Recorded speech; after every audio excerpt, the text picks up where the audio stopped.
Predator vs. Black Panther, issue number 3. We are at the Great Mound of Wakanda, where all their vibranium is kept. The Yautja invaders have come here to take all of their goods to create weapons to continue their war with their brothers. There's a predator hunting a lion in the savannah, but Okoye catches him on guard and stabs him right in the back with her spear, taking him out. They know how to hunt these invaders. The hunters were hunted in turn. Okoye knew these jungles and mountains and savannas as she knew her own body, and she would fight and purge these invaders from it as if they were cancer. 3 of them were dead by her spear so far. Crack!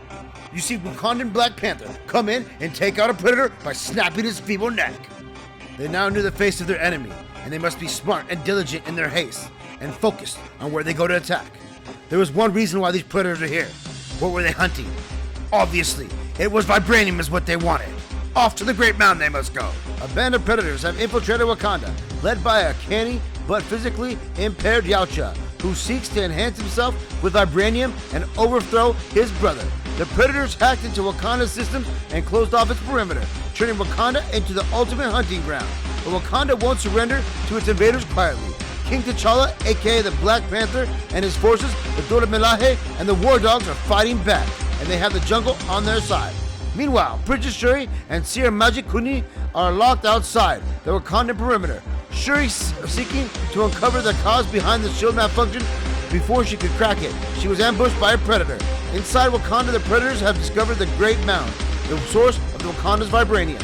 Now Black Panther races to stop the predators from extracting Wakanda's most precious resource.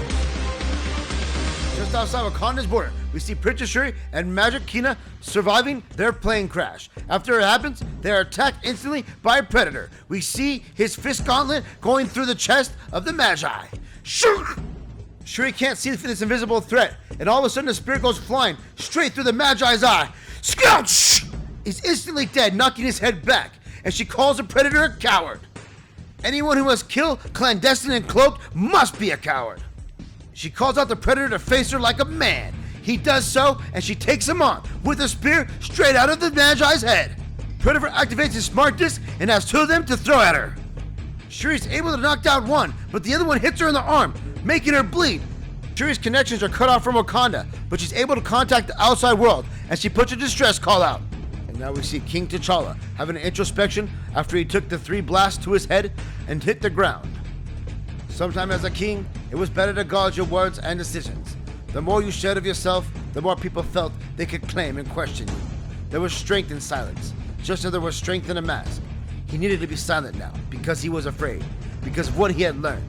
When the Yautja struck him with the soldier cannons, when he fell into the swamp and the mud swallowed him, when the darkness came, T'Challa had been concussed, and when he did, he visited the ancestral plane and went to speak to his grandfather, who let him know that these predators have been here before. Wakanda had a battle with the predators in the past, and they had lost 500 people.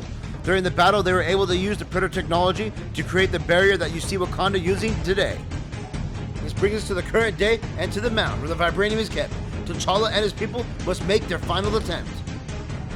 T'Challa appears from the shadows, taking out 2 predator cards instantly with his vibranium and Black Panther suits. The Dora Milaje followed behind him, stabbing the predators and taking them out fatally. However, one of the predator guards remained alive and was able to signal the rest of his brethren that the Black Panther and crew were coming. The Yautja leader and his clan are ready for a bloody battle. They want blood. Jump back to Shuri examining the dead predator. She removed his helmet, realizing it has capabilities as a computer, and if she's able to hack it, maybe she could use it. She could use the helmet to regain access back to Wakanda. But wait, something was coming. What's that? It's Falcon! Falcon was responding to the distress call. Him and Captain America were doing reconnaissance in the nearby area, so the camp sent him to help. The final showdown and war with Wakandans and Predator is underway, but will a surprising ally and one last scheme from T'Challa be enough to save Wakanda's throne? Let's see what happens in the next episode of Black Panther vs. Predator.